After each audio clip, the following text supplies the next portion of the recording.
So I had a comment yesterday, somebody asking about the depth to cut these rakers down, or guides as they're called. I've always called them rakers. No, it depends on the chain and what you're doing with the chain, but generally they're 25 thousandths. You know, if you look, the drop right here from the top of this tooth to this tooth, that drop should be 25 thousandths. Those some are 30. Now, the way this gauge works, it sets on top of those teeth, and you file that raker down to that height. You know, this is a regular Oregon tool, the 25 thousandths one. But they're handy to have. I've seen different designs. Not all of them go this way. Sometimes they'll sit back here and this will be open. But you just file this down to that depth. And it is important to after you get it down to the depth, to round it off toward the front. Otherwise that's going to be extra drag. You know, that's going to be trying to cut. And I have found, you know, like if you look on a box, it'll say the depth for the type of chain.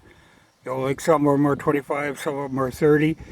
But I have found when I'm going, this works fine for cutting a hardwood, but in a soft wood, like when I cut basswood, I cut these rakers down quite a little, like down to about 40 thousandths, because I have found that that soft wood tends to want to, the tooth will skip over it instead of taking a bite, and then it starts getting hot. It'll start heating up the chain.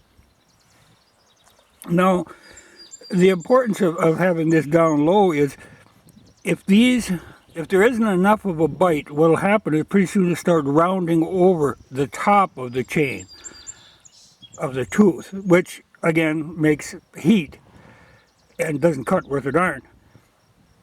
So it's important to trim them, you know, to keep them up so there's not rolled down. And then if you have enough depth here, you won't have that problem.